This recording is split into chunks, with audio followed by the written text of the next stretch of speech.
দেখ তাহলে অনেক ABC দিয়ে ছবি দেখিয়েছি, আমরা এসে গেছি B পর্যন্ত। এরপর ধর ডব্লিউ দিয়ে ছবি হবে। দেখ তিনখানা ডব্লিউ লিখে রেখেছি। কিভাবে করবো? দেখ এই প্রথম ডব্লিউটাকে নিয়ে যদি আমরা এইভাবে একটা যোগ করে দিই, হলো এটা যদি গাড়িটা টানিয়ে নামাই, আর এই জায়গাটা থেকে যদি সমান এটা হয়তো দেখে থাকবে, এটা ডব্লিউ ক্ষেত্রে ডব্লিউ দিয়ে সুবিধা হবে। ওই আরেকবার আমি দেখিয়েছি। দেখ ডব্লিউটা একটু সুন্দর ছবি। এবারে আমরা পাবলিক এখানে বাড়াতে পারি, শাপলা ফুল, সাদা ফুল, পদ্ম ফুল, যা বলি তার এটা হতে পারে।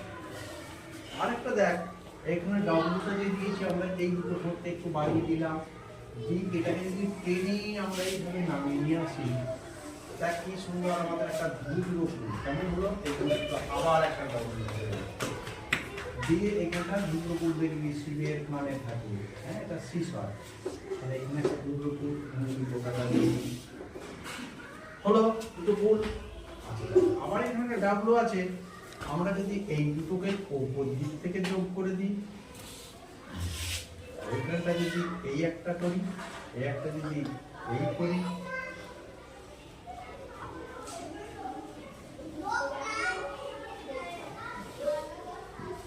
এবার যদি আমরা এই দিক থেকে এগুলো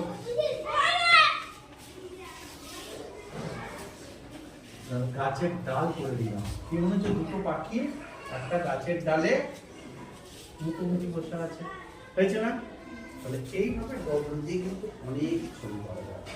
তো একটা ডবল দিয়ে 3 ছবি দেখালাম, এর পরের দিনে X Y Z